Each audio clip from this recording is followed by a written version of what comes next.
All right, everyone from athletes to weekend warriors sometimes catch a cramp when they're competing or working out. When you need relief fast, you want to reach for KRT Relief Cream.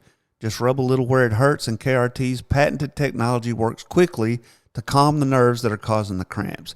KRT comes in cream or gel and works great for everyone. So go to krtrelief.com and enter promo code SNS20. That's SNS20 to receive 20% off your first KRT order. That's www.krtrelief.com.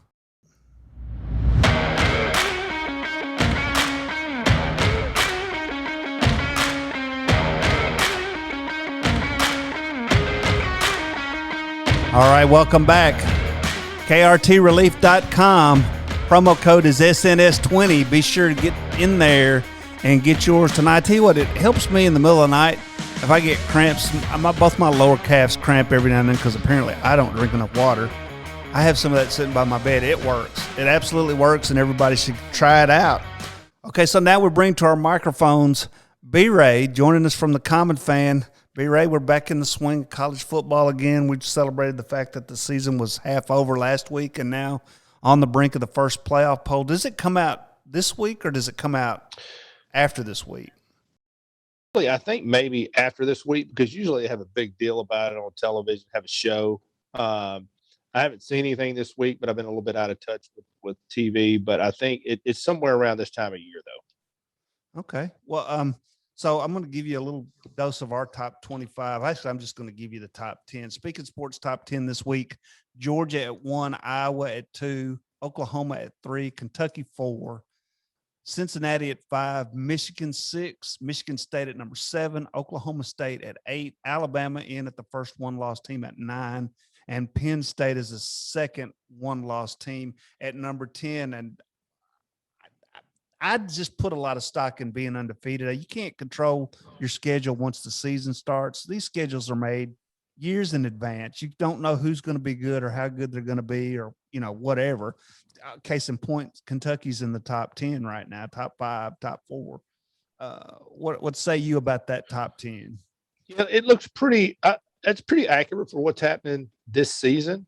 I think there's going to be a lot of national interest in this polls going forward because you don't have Alabama and Clemson sitting at the top where they've always been. Georgia and Oklahoma obviously have playoff experience, but there's a lot of fresh faces in there all the way down to number 8. And I think that's going to be embraced. And I would imagine that the college football gods would like to see something not as regional. The playoffs have been pretty Southern regional the last 4 or 5 years. And so I'm sure that the folks at the network are probably excited that there's some other teams in there. Yeah. So if we were to make a projection of our playoff poll, I'm going to tell you what I'm looking at right now in terms of the playoff, which is going to be a quagmire. Georgia and Kentucky face off this weekend. So one of those teams will be eliminated. So I'm going to say either Georgia or Kentucky right now. I'm going to say either Iowa, Michigan, or Michigan State. One of those three. Because now if they all beat each other, then I think that's what gets Ohio State back into the picture. But if one of those three teams comes out unscathed, I think that's the team that makes it to the playoff.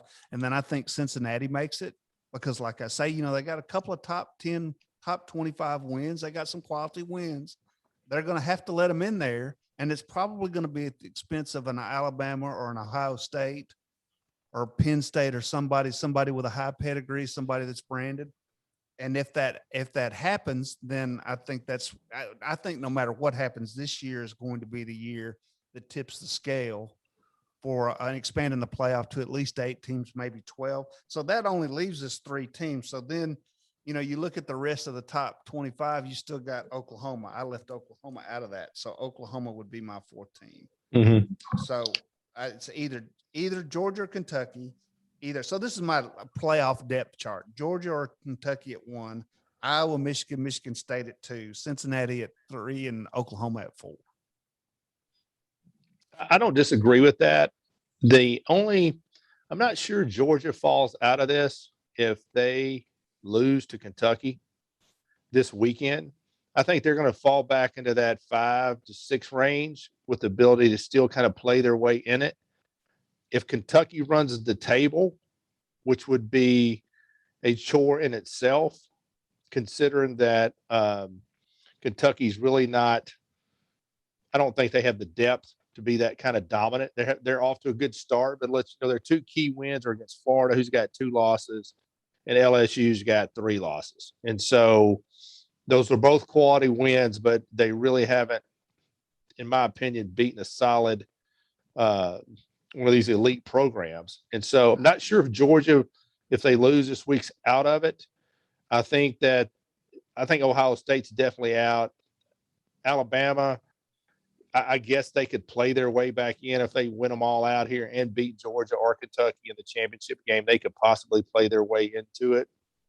But as it sits right now, I think you're dead on. It's kind of looking like Georgia, Kentucky, the Big Ten rep, Iowa, Michigan, Michigan State, Oklahoma, and in Cincinnati if they keep winning. But it'll be interesting. Central Florida won 24 straight games out of that same league, never got a bid, and I don't think they were ever ranked this high. So it'll be interesting if Cincinnati, albeit they are going to the Big 12, that may give them a little bit more credibility here. Yeah, well, and the thing that's helping Cincinnati right now, they've got a number 3 ranking in the AP, number 4 in the coaches poll. So, and that's something the directional schools in Florida never had. That's right. That's exactly right. And Cincinnati, I watched part of the Notre Dame game. They're a quality team. Yeah, they got good players. They're well coached, good players, and they're winning games that they should be winning. That's all you can do, and let it all sort itself out. So in this scenario, let's say Georgia loses Saturday, then Kentucky, if they win out, they're playing Alabama in the championship game. If they lose to Alabama, then you got 2 1-loss teams in the East. Oh, and I think yeah. Or do you have? So who goes? You let Georgia go over Kentucky that beat them? I think Alabama goes because they won the SEC championship. Okay, then, but you can't make a case to bring Georgia back in with 1 loss in any of those scenarios. Then I just played your thing all the way out. Well, I'm talking about if Kentucky doesn't win out. If Kentucky won out, you're saying Georgia could still be in there? Oh, yeah. I'm saying Georgia's probably out at that point. Okay. But I'm saying if they beat Georgia this weekend and they get a loss somewhere down the road, they lose a game that they're going to be favored in, maybe to Tennessee or and I haven't looked at their schedule, but if they lose one of those games down the stretch and they're back at 1 loss tied with Georgia, yeah, Georgia could play their way back in easily. I think if these other groups of teams are undefeated, Oklahoma, Cincinnati, and the Big Ten champion, they all come out of this whole thing unscathed, then the SEC is not going to get 2 teams in the playoff this year. Oh, no, absolutely. That's not going to. They may not anyway, but now for sure. So how cool would it be for Kentucky to make it to the SEC championship game undefeated and against an Alabama team with 1 loss? Where would the protectionism fall? Because there's no guarantee that Alabama wins that game and gets in the playoff. Now, they could put them in, and they probably would put them in. But let's say, so what do they do? How does that play out?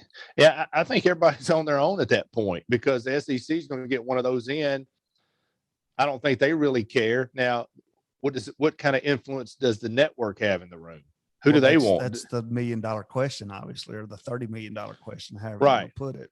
And I think the weirder scenario would be you have Kentucky went out, Alabama beat them in the SEC championship, Georgia wins out. Then you got 12-1, 12-1, 11-1, and probably all 3 would be in the top 6 or 8. Yeah. At that point, how does that shake out? Do you think Kentucky's better than a Cincinnati? Do you think Kentucky's better than an Oklahoma State, even if they won out? I mean, there's a lot. There's just a lot of there's a lot of subjectivity into it, which is kind of goes back to my whole thing. Which goes back to the whole conference thing. And then go. Yeah, which goes back to the whole problem with the whole system is that you really don't win it on the field. I mean, you got to win your games, but at the end of the day, it's just a beauty contest. Yeah, I was Get going to down say to the it's end. still a beauty contest, and like we talked about a couple of weeks ago, branding has a big deal, is a big part of it. If you're a big branded school, you're just going to get the nod. That's just how it's going to be. So down in Louisiana, Edo coming off a national championship is 2 years ago. is on the hot seat. How is that even possible? Well, and I made this comment a couple years ago when he got the job. He was on the hot seat the day he got the job because I think a little people felt like Ed was a little bit over. He's not necessarily a kind of guy that's going to lead an elite top 10 program, which LSU is year in, year out. They have the talent to be a top 10 program. I think he was surrounded by some great assistant coaches, and Ed can get talent. There's no question about it. I mean, there's NFL bodies all over that line, all over that roster now. But Ed is just struggling a little bit without his top lieutenants, and he hasn't been able to backfill in there. And unfortunately, that's where it all happens because this day and time, as you know, fans get restless. Tickets cost a lot of money. Suites cost a lot of money. You got to donate money to even get on the list to buy tickets. And alumni are just better off with change. I mean, you look at what Tennessee's gone through. You look at what Arkansas has gone through. Winning cures all ills, and people get behind. There's new blood in there, and you got a new face. People get more energetic. They're more enthused. And oh heck, we got the same old guy coming back, and so I'm not surprised Ed's on the hot seat at all. And I really don't think. Go ahead. Finish. I really don't think I don't think he's going to make it. If they lose to Arkansas, if they lose to Ole Miss, he's sitting there with 5 or 6 losses at the end of the year. It's going to be tough for Ed. Plus, with all the off the field stuff. But what has history proven about schools that have had that knee jerk reaction? Oh, it sets them back longer than they think it is. Tennessee's been down 13 years. 13. Yeah. You literally fire a coach that wins you a national championship, and they're still down. Yeah, there has been no bounce back. No bounce back. None. So, and since history, I don't. Everybody wants to talk about analytics. Take a look at that. Why would the people of LSU say, okay, 1 down year and he's gone, or 2 down years? Because they're going to lose to Ole Miss and they're going to lose to Arkansas, and they might lose to a couple more schools. I mean, who knows? They're just not very good right now. Right. But it's not to say that they can't be again. I'm pulling up their schedule right here real quick, dude. Just go with me. They play Florida this weekend. They could beat Florida. Florida's down right now. They lost 2 in a row. They're not happy in Gatorland. All right, this is LSU's schedule. Florida, Ole Miss will be a loss. Alabama will be a loss. Arkansas will be a loss. Monroe, they'll beat Monroe, and Texas A&M. If they don't mail it in, and they'll beat A&M. They'll beat A&M because it won't mean anything at the time. That's 5 and 7. That's not pretty, but still. I mean, you look at a team like Tennessee, whose last national championship was 98. Before that, it was 1954. No, I know. And I think you look at, you only go back to when Johnny Majors coached at Tennessee. He said, just because somebody donates a couple $1,000,000 to the college to get his name on a building, that he thinks he runs a program. I hate to tell you, pal, he does. He does, yeah. And these elite keep on giving the money, they do. And you're selling, in Alabama, the suites each year cost over $500,000. I mean, they probably cost the same at Texas. And when you're dealing in that kind of stratosphere on money, and you can't sell those luxury boxes, I mean, you gotta make changes, and people like change, especially in coaching. They think brings on new blood, new ideas. So Ed's on the hot seat. So I mean, you think about it. You remember Mark Richt was on the hot seat for 5 years. Yeah. But he kept winning 10 games, and they were like, how do we get rid of him? Yeah, well, you don't. That's just it. You don't. By rights, they should have already gotten rid of Kirby Smart. What did they say about somebody already has a worse record than the coach they replaced, and everybody thinks they just hot as the last sliced bread. No, exactly. Remember. I mean, you think about it's just a fickle. Listen, college football is not a sprint. college football is a marathon. Until the academics and the administrators figure that out, they're never going to be successful. I believe that. So let me ask you, and I'm not going to get into John Gruden's trouble, but now that he's out at the Raiders, is he a candidate for USC? Oh, absolutely not. You don't think so? USC, no, I don't think so. John is, he may eventually get back into the game. And I told one of my friends that's a Tennessee fan that Tennessee may actually hire him this next time because he'll be needing a job. He always emerged as the top candidate for the Tennessee job somehow every time it came open for the last 10 years. And of course, that never happened. So, to my Tennessee friend, hey, good luck. You might finally get him this next go round because nobody else is going to touch him. I don't know. I think if he resigned, he's probably not wanting to coach anymore. I mean, because he could have Yeah. stayed and fought that. They didn't have cause Oh to let no, him go. I don't think. yeah, no, they did. I mean, it's.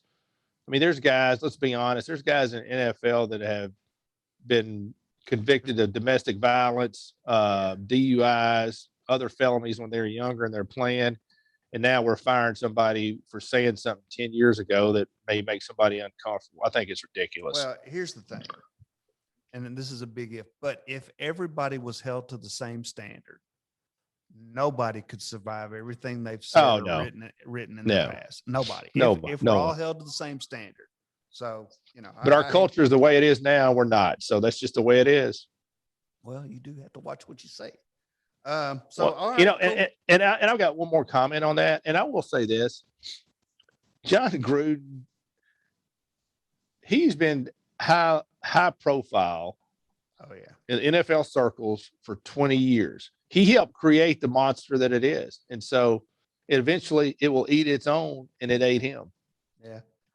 So last topic before we get out of here today, this no huddle hurry up offense that everybody tries to run with the run pass option and all that has started to open itself up to the idea that defenses are faking injuries to slow the game down, give their guys a chance to substitute. Now, I, I'll tell you my biggest issue with the way they substitute during this time is the referee will stand in front. If you're on offense and you're running a no huddle hurry up offense and you sub, then the referee's going to step in and hold the ball. I think the clock should stop right there. And they'll slow the game down for sure, but you'll never convince me that the defenses, when they get an opportunity to sub, they do it slowly so that you don't have to adjust. You don't have time to adjust to whatever alignment they put in to fake. You can't audible if you're down under 5 seconds on the play clock. And if they come on the field slow enough, because the referee's not going to let you snap the ball. I just think that's unfair. I think it's as unfair as and I'm not a fan of the no huddle hurry up offense. We run it at Arkansas. I don't care for it all that much. I just don't think it's football. Football was not meant to be played in a hurry. I agree, and I don't blame defenses for doing that. I think I don't understand the whole. I don't like everybody lines up. Then after 5 seconds, everybody backs up and looks at the sideline to see what the play is. Essentially everybody on the field is just watching and being told what to do.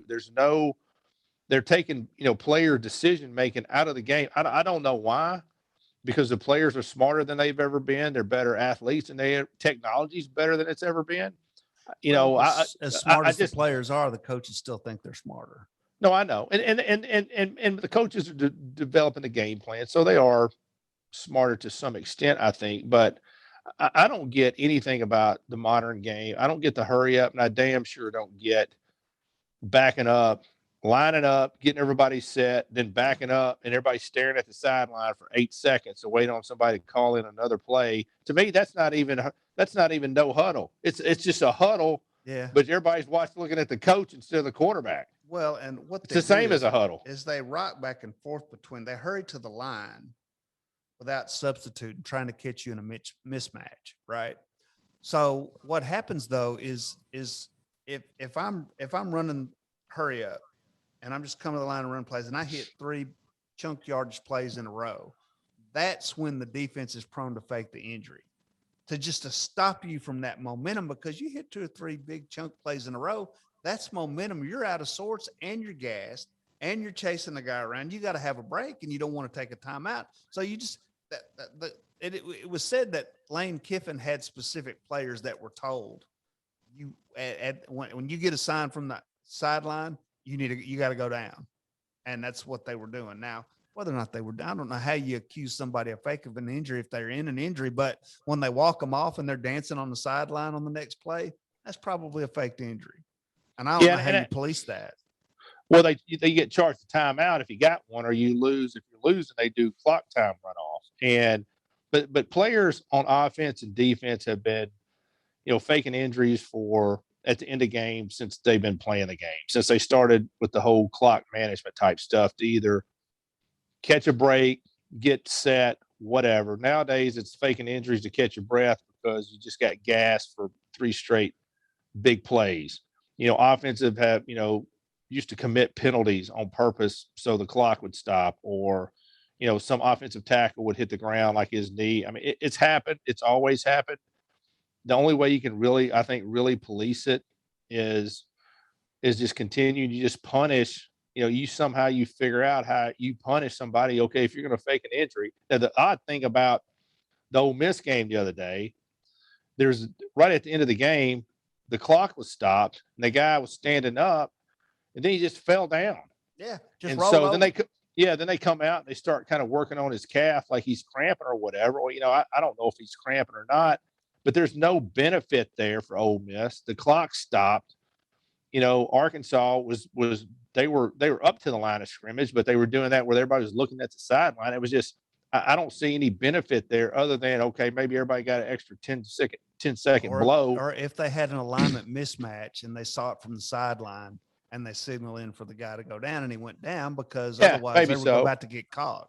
Yeah, maybe and so. That's where I don't know how you, because you can't, I'm a big proponent of never make a rule that you can't enforce.